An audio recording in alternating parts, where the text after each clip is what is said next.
Hello viewers, ఈరోజు నేను తోటకూర టొమాటో కర్రీని ప్రిపేర్ చేస్తున్నాను. దీనికోసం ముందుగా నేను స్టవ్ వెలిగించి కడాయి పెట్టుకొని కొద్దిగా ఆయిల్ వేసుకుంటున్నాను. కళాయిలో ఆయిల్ వేస్తున్నప్పుడు నాకు కొద్దిగా ఎక్కువ ఆయిల్ పడిపోయింది. మీరు కొద్దిగా తగ్గించుకొని వేసుకోండి. ఆయిల్ ఎంత తక్కువ తింటే అంత హెల్త్కి మంచిది. ఆయిల్ మరిగిపోయింది. ఒక పెద్ద ఆనియన్ తీసుకొని చిన్నగా చాప్ చేసేసాను. చిన్నగా చాప్ చేసిన ఆనియన్ ముక్కల్ని ఆయిల్లో వేసి 2 పచ్చిమిరపకాయ చీలికల్ని 2 స్పూన్స్ శనగపప్పును కూడా వేసి ఫ్రై చేస్తున్నాను. ఆనియన్స్ గోల్డెన్ బ్రౌన్ కలర్ వచ్చే వరకు ఫ్రై చేయాలి.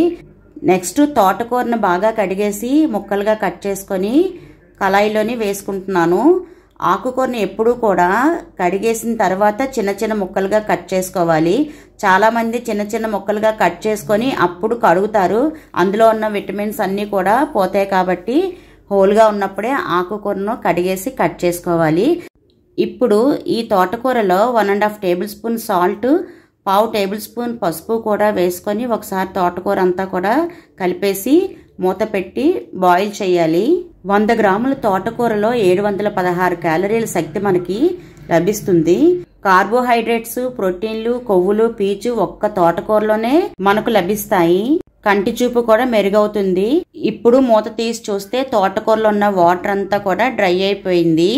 తోటకూర కూడా బాగా మగ్గిపోయింది. నెక్స్ట్ 2 టొమాటోస్ని తీసుకొని చిన్న చిన్న ముక్కలుగా చాప్ చేసి అది కూడా తోటకూరలో యాడ్ చేసి కలుపుకోవాలి. బాగా పండిన టొమాటోస్ అయితే ఈ కర్రీకి చాలా బాగుంటాయి.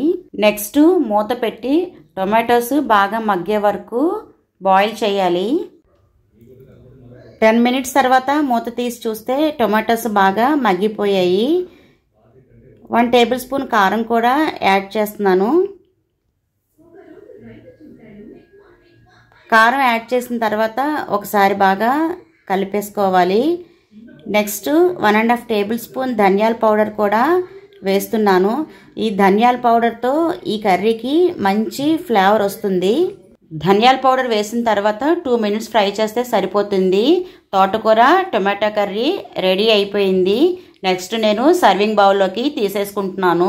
ఈ కర్రీ రైస్లోకే కాకుండా రోటీలోకి, చపాతీలోకి, నాన్లోకి కూడా చాలా బాగుంటుంది. నా ఛానల్ని వీక్షిస్తున్న మీ అందరికీ కూడా చాలా కృతజ్ఞతలు. ప్లీజ్ ఇంకా సబ్స్క్రైబ్ చేసుకోలేని వాళ్ళు ఎవరైనా ఉంటే సబ్స్క్రైబ్ చేసుకోండి. This is Roja signing off. Bye.